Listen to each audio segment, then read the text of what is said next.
fuckers. This Oh, is Oh, Shaken and Disturbed. oh, Oh. See, we need to add some more. I said this to you last oh week. yeah, we need to get And on then we're gonna get this. Zooey's notes. I have this, but we need to add more like a like type of thing. Yeah, we Welcome to do. Shaken and Disturbed, everyone. I'm Daryn Carp, and I'm here with John And Thrasher.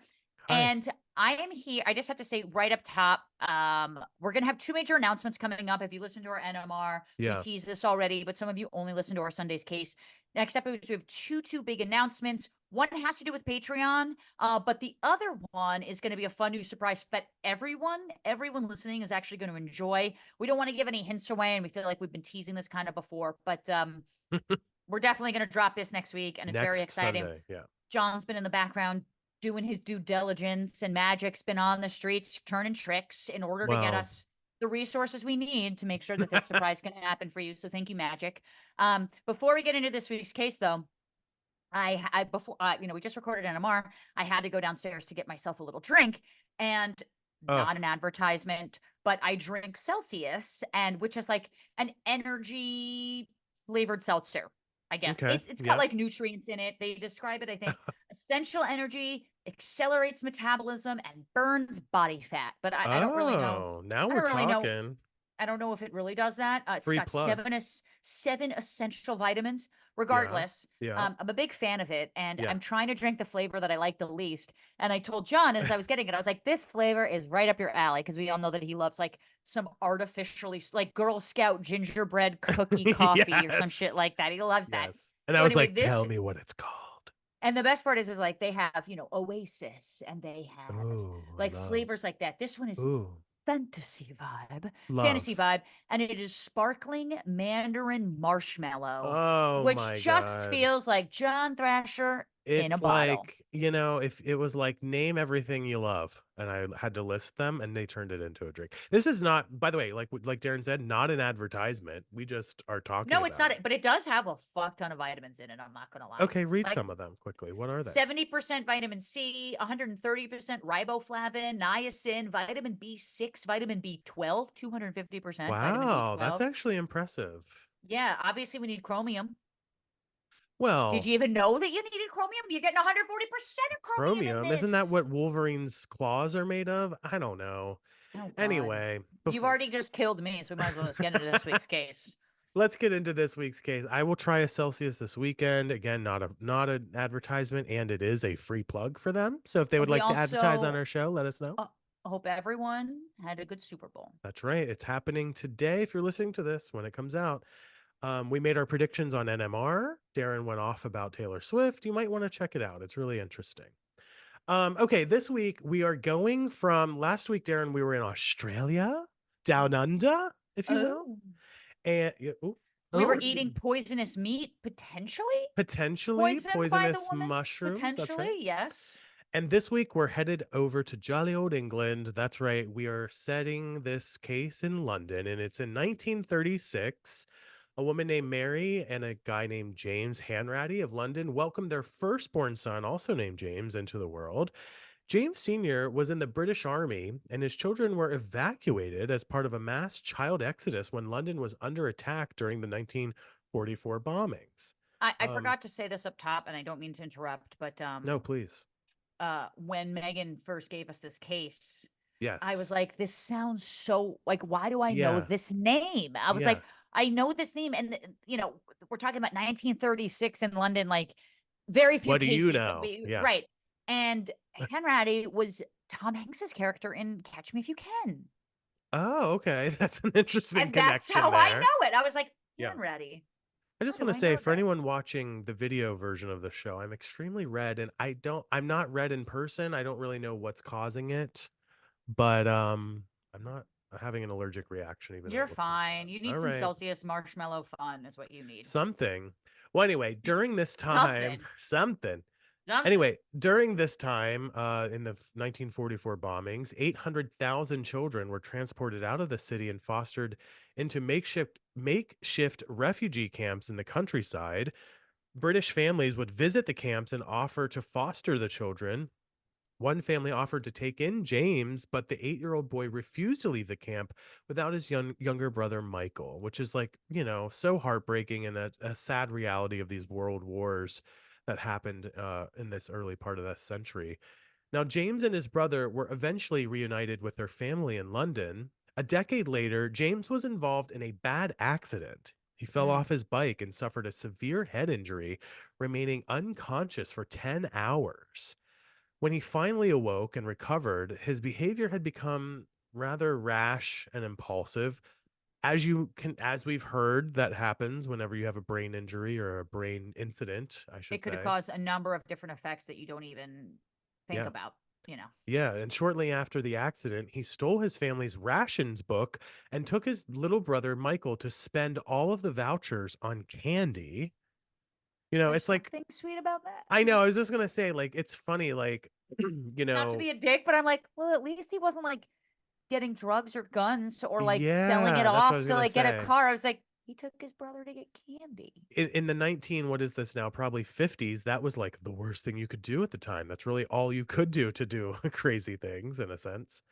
Nonetheless, James basically vanished that day. It took his parents 4 weeks to find him 50 miles away in Brighton, where he had found a job loading logs onto trucks for shipment. So he was just like, I'm up and out of here. Like, I'll see you guys later, basically. But to some extent, like that is weird. But at the same time, right now in the case, there doesn't really seem anything sussy. Like he actually just left to go do work. Yeah. And he was like 18, 19 years old at this Right. So it feels like point. he's like productive in that way, you know? Yeah.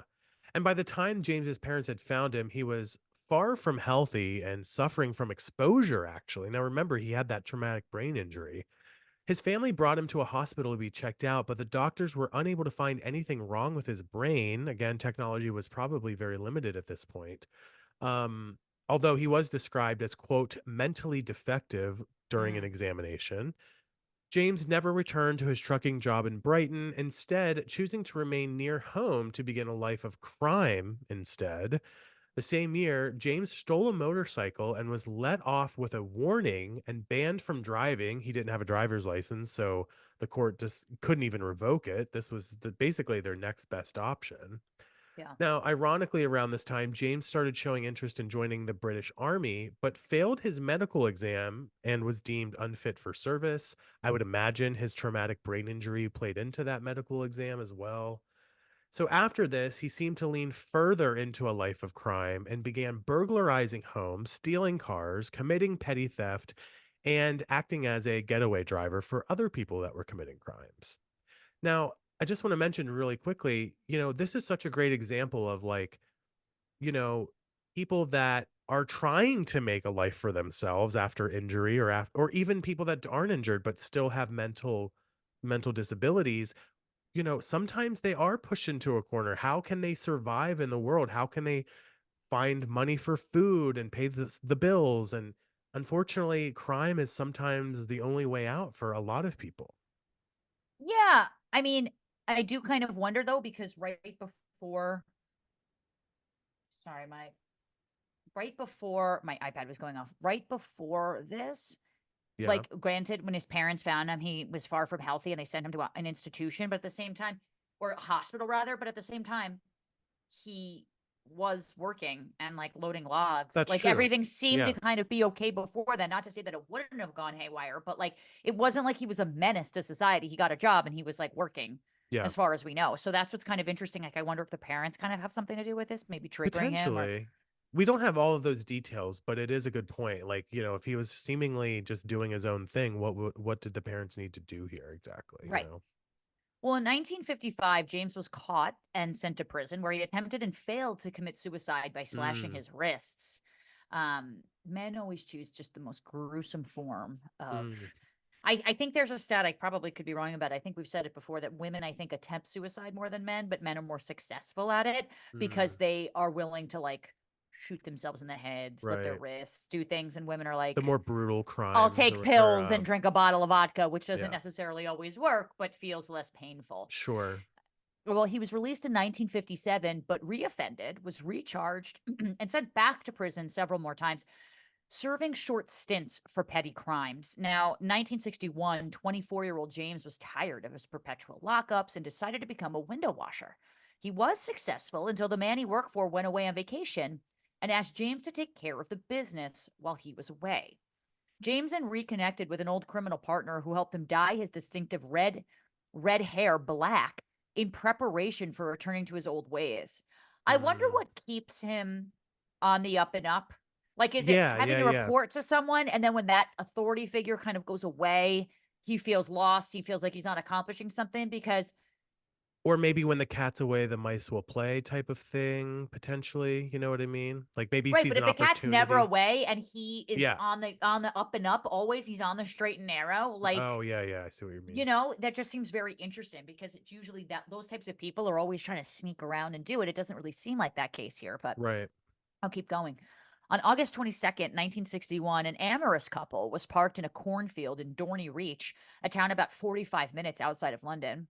The couple were 22-year-old Valerie Story and 36-year-old Michael Gregston. Michael worked as a scientist in a nearby research lab, and Valerie was his young secretary. The two were having an affair. Ow, Mm. ow. Mm-hmm.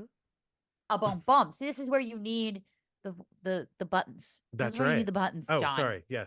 Oh, thank That's the you. only one we have right now. Yeah. Thank okay, we needed like an ow ow. Yeah. Now, as they were in the throes, they heard a knock at the car's window, which gives me chills. Yeah. This is probably not going to end well. Let's hear what There's happens. no knock that doesn't make me freak out. I Even if I'm know. expecting someone, a No. knock at the door DoorDash. is like, right, even that. I'm like, don't knock. Listen, Like it's just it's not a ringing of the bell, it's a knocking. I could be staring at the map, seeing my DoorDash driver arrive at my Arrive. Yep. home and watching them walk up to my door in my Ring camera and standing right next to the door, and if they knock, I'm still jumping out of my skin. I'm like, "What do you want? What are you doing here?" You know? 100%. It just there's Never something a good about thing. it being It's mysterious and a menacing, little you it's know? menacing. It's menacing. So Michael rolled down the window where he was met with the Yes. barrel of a revolver. Ugh, yeah. Valerie heard a voice with a Cockney accent say, "I'm not going to be able to do. Yeah, maybe don't do it. Just go ahead and just This ring is it a normal. holdup. I'm a desperate man. I've been on the run for 4 months. If you do as I tell you, you will be all right." Oh boy. The intruder got into the car and ordered Michael to begin driving around, seemingly aimlessly. The whole time, he kept talking mindlessly to Michael and Valerie in what seemed to be nothing more than stream of consciousness yammering. So to me, it probably seems like he's in some sort of mental Mhm. uh, hallucination or something's going on mentally that he doesn't seem to be altogether with it. But also outside of the gun, not necessarily dangerous, just Yeah. unpredictable. Yeah, Now, at for around sure. 10:30 p.m., after about 2 hours of driving, Jesus, the gunman declared he was hungry, stopped at a gas station to fill up, a small store to buy cigarettes, and a milk vending machine, which I guess was a thing. We're Apparently, here Megan I'm looked into googling this. this. I'm googling this milk Milk vending machine. vending I just want to machine. see like, is it like Is it just straight up milk? it's just straight up milk? I Yeah, mean, I mean you like can vend anything if you think about it, you you know? can vend Listen, anything. this was in the 50s or so, right? Are we still in the 50s, maybe early 60s? Yeah. Where I feel like, you know, the world was experimenting on what kind of like machinery and robotics we could industrialize and send all over the world. And you This remember is back those. when milk was just fucking milk and not nut milk. Well, listen, I love almond milk. It's my milk of choice. So don't be hating on my almond milk, okay? I don't like dairy. But is it milk? It's a milk consistency. I mean, what is milk? You know what I mean? Let's talk about that someday. Dairy to me. What is a milk? What is a milk? I could have made a horrible joke about consistency, I but know, I know. Please. I'm gonna let it go, John. I'm Some gonna let it people go. listen with their kids in the car, Darren. Be mindful of that. Here we And then go. I don't want the parents to have to explain to their kid what I mean. So Definitely not. Definitely not. Michael offered to give the gunman the car and all the money in his wallet to buy food, but the man seemed not to want to leave the couple, nor did he seem to have any actual plan in mind for the evening. Nothing like an uncoordinated robbery. Well, and then doesn't this sound kind of like, this is Dad? well, and it's also probably part of his mental defect or whatever the doctor said it was because, maybe he just knows he wants to rob somebody and there's some sort of end game, but maybe can't put it together about like how to make that happen. You know what I mean? I guess, or he's lonely Potentially. and wants Oh, well, there's that company. too. That's That's a like good what I point. also thought. No, the three continued driving around for another 3 hours, eventually hitting the A6 highway until the gunman decided he wanted to take a nap. Michael tried to pull the car over a few I'm laughing times. really quickly because It's just Daryn that, like, has he's just said like living gunman a his few times. gunman, The gunman, gunman, the the gunman. gunman. But I'm laughing because he's like, I'm gonna pull over. I need some cheese Let's go. doodles. Let's just Yeah. like this is He's he's like, I'm like gonna going check my about his day. email. Let me check Yeah. Snapchat. So Michael tried to pull over the car a few times, but the gunman, The gunman. the gunman changed his mind several times Yeah. and ordered him to keep driving. Eventually, the car reached an area known as Dead Man's Hill, and the gunman told Michael to pull over into a lay-by, which is like a rest stop, but British. Now, was it Dead A Man's Hill or lay-by. was it Deadman's? We'll never It's know. oh, that's true. Was it gunman's or dead man's? We may never know. We'll Good never point, know, Johnny you boy. guys. Yeah, that's right. Well, Michael was spooked and tried to refuse, but the gunman threatened to shoot him, so he complied. Now, the gunman insisted he wanted to sleep, but felt it necessary to tie up Valerie and Michael first. He bound Valerie's hands with Michael's tie, then noticed a bag in the back of the car. He asked Michael to pass him the bag. As Michael bent down to do so, the gun went off and Michael was killed. His body fell into the back seat, and a few minutes later, he ordered Valerie to get into the back seat on top of the body of her dead lover. Ugh, I hate that. And it gets worse. Unfortunately, this guy also raped Valerie in the back of her car, then ordered her to remove Michael's body from the vehicle, get into the driver's seat, and show him how to drive the car. And it quickly became clear to Valerie that he didn't even know how to drive. So Um, well, remember he didn't have his license. that's true. Yeah, He kind of yeah, pretended to hot wheel, but he couldn't do it. exactly. And when he was unable to learn to drive in just those few minutes, it was probably a stick shift, which takes ages to learn to drive properly, by the way. He ordered Valerie to get back out of the car and go over to Michael's body. Now, Valerie begged the man not to kill her, but he took a 1 pound note from his pocket and yelled at her to take this, take the car, and go. By the way, a pound being, of course, the currency in Britain. A 1 pound note equal to a dollar bill, essentially. Take this and go, he says. But anyway, he then proceeded to shoot at her as she stood motionless next to Michael. Now, most of his bullets missed, but she was shot in the leg, at which time she collapsed down next to Michael and pretended to be dead until she heard her captor drive off poorly in the car. Now, I would do this. I would pretend to be dead. totally. I would Yeah. 100% hold my breath, pretend to be dead. I've thought about this. Yeah, I feel like we've all Yes. thought about that. I Yes. will be honest, that is such a smart thing to do. I would probably instinctively run. I know that's probably not the right thing to do, but just knowing me, I would probably end up running. Now, Valerie laid in the grass for several hours until she was found by a farmer just before 7 a.m. the following Mm, morning and called for help. Now, remember, this guy's body that she loved was, tragically Michael, right next yeah. to her. Yeah. The first police officer who arrived at the scene took Valerie's initial statement on a piece of paper, and that was immediately lost and was never recovered. Cool. Sweet. Sounds like really good police work there. Valerie was taken to a hospital where she gave a second statement just before undergoing surgery. In the statement, Valerie told the police that the gunman had been extremely well dressed in a three-piece suit and dress shoes, but had spoken about being on the run for the last 4 months. That's the first detail we're ever hearing about that. I mean, that seems, Yeah, he you had know, said, I think previously that, like, he'd been on the go, or I forget exactly what we were just but in saying, a but three-piece suit. but I in a mean, three-piece suit, that's very weird and specific, especially given that what a is the reasoning for three-piece. that? Yeah. Yeah. She also told them that he seemed to basically have no motive for this crime whatsoever. Remember, he was like not sure where to go, he wanted to take a nap and all this other stuff. Well, the following day on August 23rd, a woman named Audrey Willis was surprised and threatened by a gunman who matched the description given by Valerie and who claimed to be the quote unquote A6 murderer. A6, that's interesting. Well, that was the highway that they were on. So Right.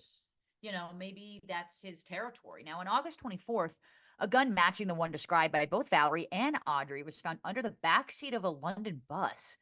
It was loaded but wiped of fingerprints. Like, this is such a crazy This is story. This all is and it's taking us. all over the place. Yeah. I was trying to say it's like so circuitous. We're just like going all over the place. Law enforcement issued a warning to boarding houses, boarding house and hotel workers to keep an eye out for any suspicious guests. I mean, again, this guy's on the run, so it would make sense, or allegedly. Now, one hotel reported a guest almost immediately who went by the name of Frederick Daryn, who turned out to have the legal name Peter Alphen. Now, Peter had locked himself in his room for 5 days straight after the carjacking turned murder. When police picked up Peter for questioning, he claimed that he had spent the evening on August 22nd with his mother and the following evening in a different hotel called the Vienna. Peter's alibi checked out. He was released from custody. Now, Valerie was released from the hospital on August 29th. She was now paralyzed from the waist down as a result of the shooting. Oh, The that's day, horrible. which didn't seem to make sense because he was like, he gave her money, told her to take the car and go. And then he just shot her. She was like standing over Michael. Like, it's just like such weird details in all of this. Yeah, this guy sucks. Yeah. Well, the day she was released, she gave the police a more robust description of the gunman. 2 days later, she returned to the station where she gave a completely different description of her attacker, Hmm. which is Now you're not starting to looking think, good for her. yeah, what is the point here? Where are we going with all these? I mean, maybe to that point too, like he's had his own mental issues.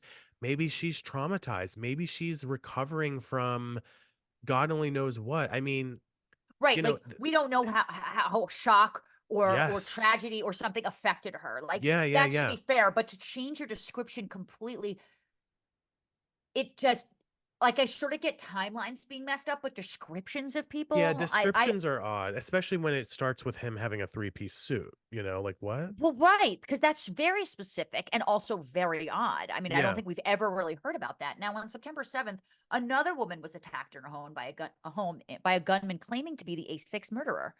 On September 11th, an employee at the Vienna Hotel found two bullet casings in a guest bedroom, Jesus Christ, which was the Wow. basement bedroom, reported it to authorities, and the guest was asked to look at a photo lineup and picked up Peter Elfin as the guest who had most recently stayed in the room. Again, this is Interesting. the guy whose alibi checked out, though. Right. Now, the bullet casings matched the bullets that killed Michael, shot Valerie, and were loaded into the gun found on the bus. That's not looking good. Yep. Police spoke to the hotel owner who stated that Peter Alphen had indeed stayed at the Vienna, but claimed that he had been in a different room, room 6, while a guest by the name of James Ryan had been assigned to the basement bedroom. Now, when police searched the hotel looking for more evidence, the hotel owner changed his story, now claiming that Oh James my Ryan God. and Peter Alphen had actually swapped rooms during the night. So Peter Oh. Alphen had been in the basement room where the bullets were found, and James Ryan had I mean, slept in room 6. what is this clue? I There's mean, so many different details and found by the staircase with the three-piece candlestick. suits, It's right? like, Like, what? why are we on a London bus? At this point, at this point, police were extremely suspicious and publicly named Peter Alphen as suspected Mm. to be the A6 murderer.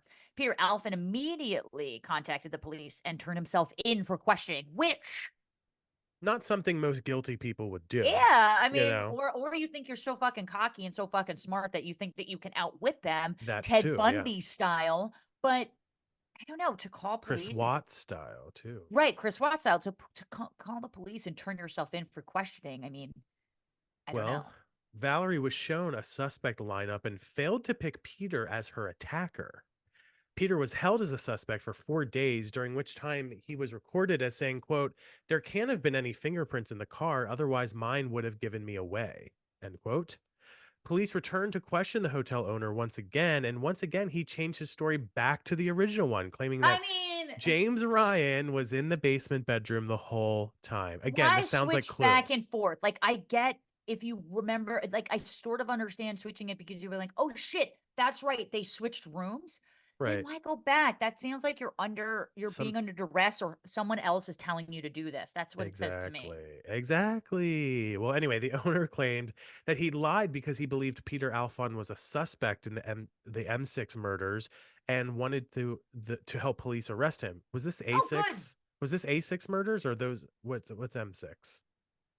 I I think it's think A6. A6. Yeah, I Yeah. think we got it. Sorry, that was a little mix up on our side there. But yeah, nonetheless, it was just very I don't know, everything's getting real sussy with these Real details. sus. It turned out that the man calling himself James Ryan was actually James Hanratty, who had been sentenced to serve another 6 years in prison for robbery and was on the run from the law. When he learned he was now heavily under suspicion for the murder, James phoned Scotland Yard himself and told police he had nothing to do with the crime and had only fled because he didn't have a credible alibi for the time of the crime. James was apprehended on October Well, that's 11th. just a shitty fucking excuse and something shitty to do. Don't run from the cops because you don't have an alibi. Now that's like double sus. Yeah, I mean, right, exactly. I mean, when people are panicking around crimes like this, nothing is going to ever make sense, but Yeah. it's just still ridiculous. Valerie picked him out of a lineup as her attacker 3 days later, after each potential match repeated the line, quote, "Be quiet, will you? I'm thinking," end quote, which presumably was connected to what was originally said to her In the Cockney accent. in the Cockney accent. On January 22nd, 1962, James was charged with Michael's murder. At trial, James's alibi was initially that he was 200 miles away in Liverpool at the time the murders took place, but oddly decided to change his defense halfway through the trial, claiming he was actually in Wales.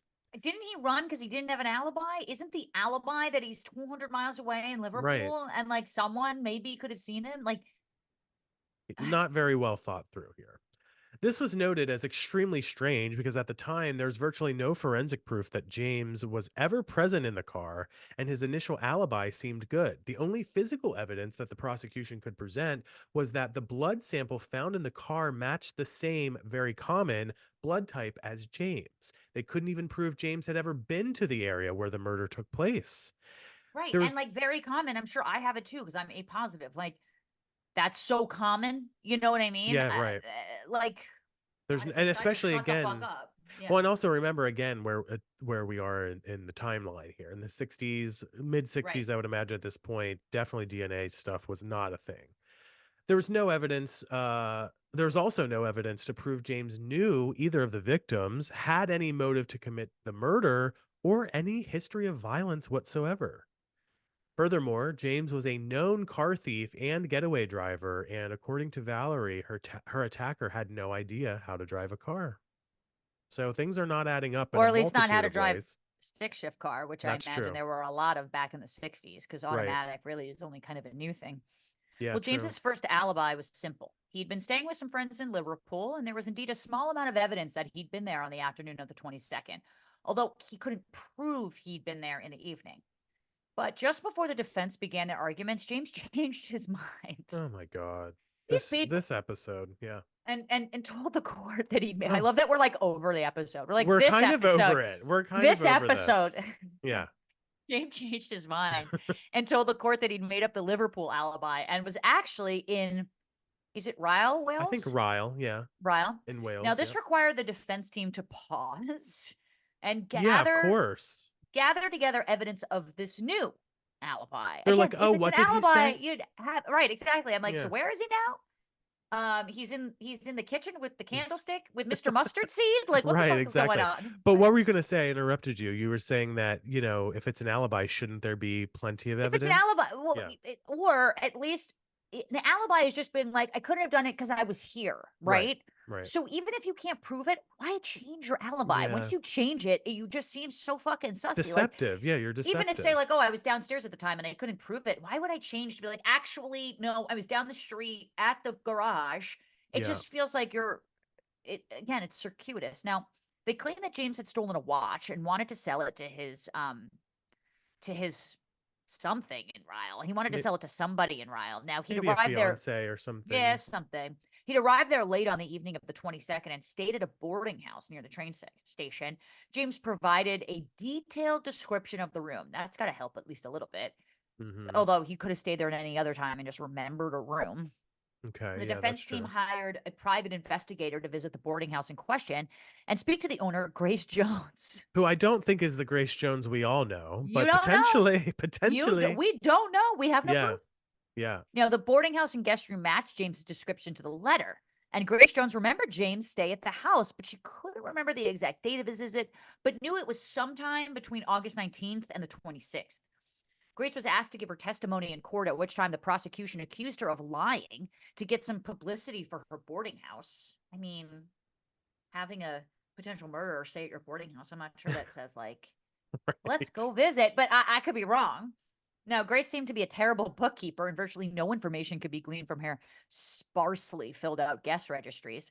The prosecution did latch on to the fact that her books noted James's room as unoccupied on the 22nd and disregarded the handful of other hotel guests the defense brought in to testify to the fact that the entire boarding house, including James's supposed room, was filled that evening. Mm. When the jury finally left to deliberate, they returned empty handed 6 hours later to ask the judge to explain the definition of reasonable doubt. I bet they I mean, would. even during this case, I'm like, Nothing is reasonable about any of this. So how could nothing's they reasonable, but possibly? like, because I don't have anything definitive, like, then there Yeah, is reasonable doubt. for sure. Yeah. They then reconvened for three By more the hours before returning with a unanimous guilty verdict, at which time he was sentenced to death. If you are coming out and asking what reasonable doubt is, and then you're going to come back with a guilty verdict, does that That's not seem sussy? interesting. That's very sussy. I was gonna say, at least give them some kudos for asking what reasonable doubt is. That means that they want to make sure that it's right, that they get this particular thing right. But then you see, that detail there I makes guess it they were interesting. measuring whether or not the doubt that they had was considered reasonable. Right, But right. and but a unanimous guilty verdict and sentenced to death. That's Uh, shocking. Yeah. After James's conviction, Peter Alfond wrote to the Daily Express stating his belief that James was innocent and that he fully supported dismissal of his charges. A Wow. group calling themselves the A6 Defense Committee formed to try and gather as much evidence as possible to disprove James's guilt. Now, the group created a petition that garnered over 90,000 signatures That's a lot for protesting that his time. execution. Fuck yeah, without social media to press that forward, I mean, Yeah. that's pretty big. James appealed his conviction, but the appeal was dismissed. Shocking to me. In the meantime, Peter Alfin continued to confess to Michael's murder to Wow. those closest to him, describing minute details of the locations and events of the evening in question. What's interesting, though, is that Peter's the one actually saying that James is innocent. Right. You'd think that he would want the other guy to take the fall, but he's not. He's like, no, this guy's fucking innocent. I did it. Yeah, That's that's that's so insane. weird. Yeah. Peter wrote to the police telling them, I killed Greg Stern. The letter was seemingly ignored. He then began making repeated threatening phone calls to his own lawyer, Charles France, and sending numerous letters that stated things like, if Hanratty dies, you die. Wow. Charles France killed himself 2 weeks Mm. before James's execution date. Curious if that had some relation. As James's Mm-hmm. execution date grew closer, Peter seemed to get more and more agitated. James was unfortunately hanged on April 4th, 1962, claiming his own innocence until the moment he died. The A6 Defense Committee kept working in the hopes of clearing his name after his death. Wow. Again, a little bit of a different time, I think, now. Yeah. What is it, 60 years later? I think people would be a little bit, we put sentence people to death a lot less now. Some states have obviously abolished it, and I think it doesn't happen as quickly. Like he was hanged on 1962 when he was sentenced, like basically that same year.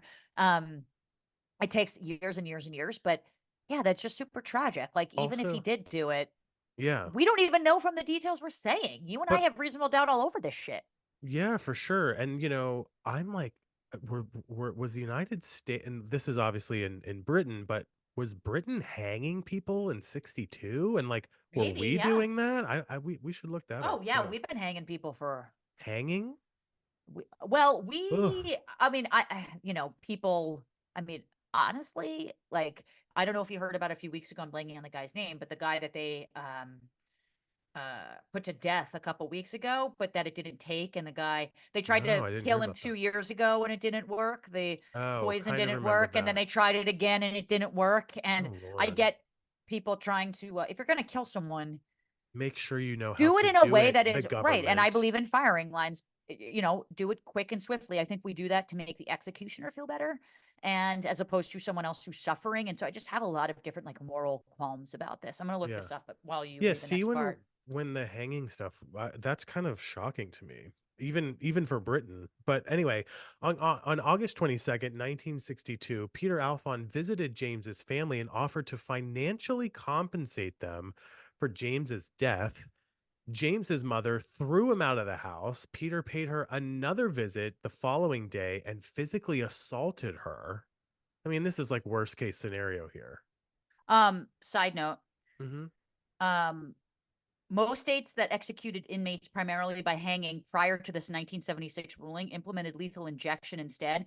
Delaware's Billy Bailey was the last criminal to be hanged in the United States, which was in 1996. Wow, that is shocking. I know. I can't believe we were still doing that. Interesting. Yeah, And January 25th, 1996 in Delaware. yikes, I hate to hear that.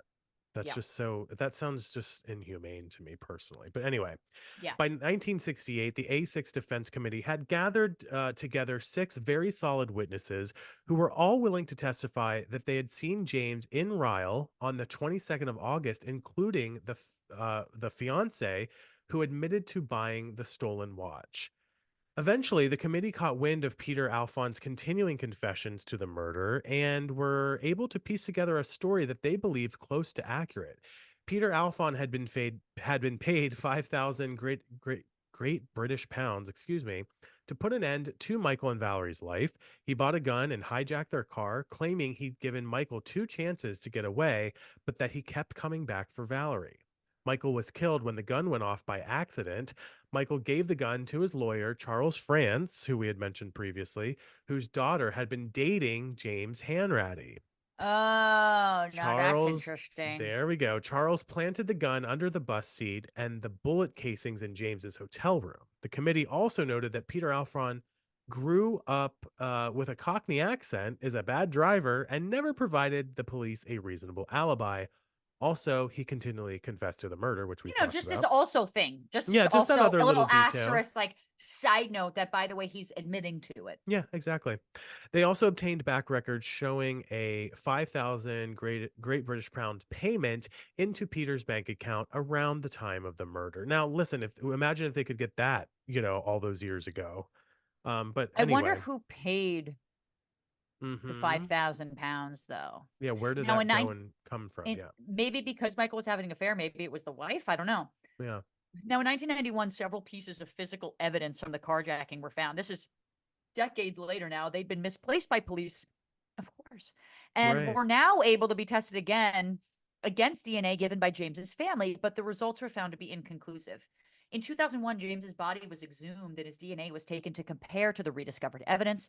Mucus found on the handkerchief that was wrapped around the gun found on the bus and semen found on the other underwear Valerie wore on the night of the attack.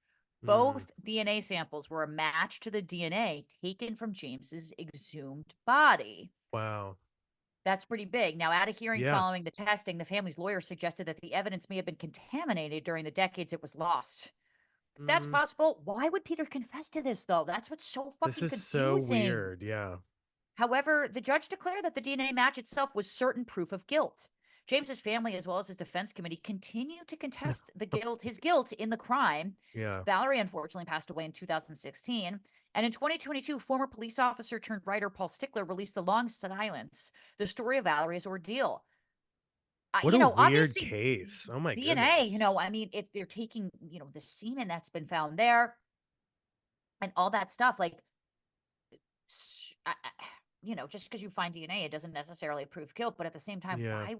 there's so many, like, why would Peter then confess to this? Like, I don't get that. Why would he continue that? The only thing that comes to mind is maybe there was some sort of scenario where somebody was trying to pressure him into taking the fall. And if he didn't, like maybe his family was going to be murdered or whatever else could potentially Well, happen. or his lawyer, Yeah, but right. the lawyer who committed suicide, before James was hanged, and he was dating his Right. daughter was dating James. So maybe the daughter like forced the lawyer to put it on Peter. But then why would Peter continue to confess? And why would the Yeah. lawyer kill himself before James was hanged? Like, it's It's a so it's a very confusing. complicated case and Let us and know what you think if you have reasonable doubt in this case based yeah, on what we said at Carpe Daryn at Jay Thrasher. But like, this one is like mind numbing. very mind numbing. In fact, I want to kind of listen to this episode back and maybe hear, my own what some things that I may have missed in my own thoughts here, but Yeah. very interesting nonetheless. Let's get to listener shout outs now as we wrap up this episode. And like Darren said, please do let us know on Patreon and our Facebook group. You can hit us up anywhere else. By the way, we recently asked you guys where you listen to the show. I was very curious Yes. about this Me too. because, I found myself listening to a podcast recently. I had mentioned it on a recent episode of NMR, called Los Culturistas, featuring Bowen Yang and Matt Rogers, who I really love. And I don't ever really listen to podcasts in my car. I'm never usually driving that type of distance where that makes the most sense, but I was curious, and a lot of you actually had said that you clean while listening, including Claudia, Caitlin, Brittany.